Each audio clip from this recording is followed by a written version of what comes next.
కొమరంభీం ఆసిఫాబాద్ జిల్లా ప్రధాన వార్తలకు వస్తే జిల్లాలో ఇసుక అక్రమ రవాణాపై ఎమ్మెల్యే కోవలక్ష్మి ఫైర్ అయ్యారు.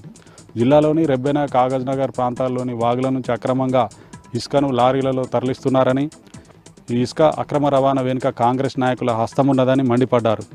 ఇసుక అక్రమ రవాణాపై జిల్లా కలెక్టర్ మైనింగ్ శాఖ అధికారులకు ఫిర్యాదు చేసినా పట్టించుకోవడం లేదంటూ ఆగ్రహం వ్యక్తం చేశారు. అధికారులు ఇసుక అక్రమ రవాణాకు పాల్పడుతున్న వారిపై కఠిన చర్యలు తీసుకొని ప్రభుత్వ ఇసుక రీచులు ఏర్పాటు చేయాలంటూ ఎమ్మెల్యే కోవలక్ష్మి డిమాండ్ చేశారు.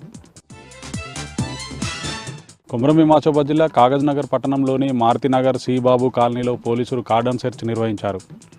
ఎలాంటి ధృవీకరణ పత్రాలు, నెంబర్ ప్లేట్ లేని 70కి పైగా బైకులను స్వాధీనం చేసుకొని మోటార్ వెహికల్ చట్టం ప్రకారం కేసులు నమోదు చేశారు పోలీసులు.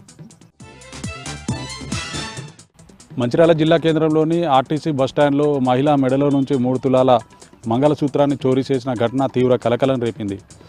ఆసిఫాబాద్ వెళ్లేందుకు ఆర్టీసీ బస్టాండ్లో బస్సు కోసం ఎదురు చూస్తున్న మహిళను మాయమాటలతో మభ్యపెట్టి మెడలో ఉన్నటువంటి 3 తులాల మంగళసూత్రాన్ని చోరీ చేశాడు దొంగ.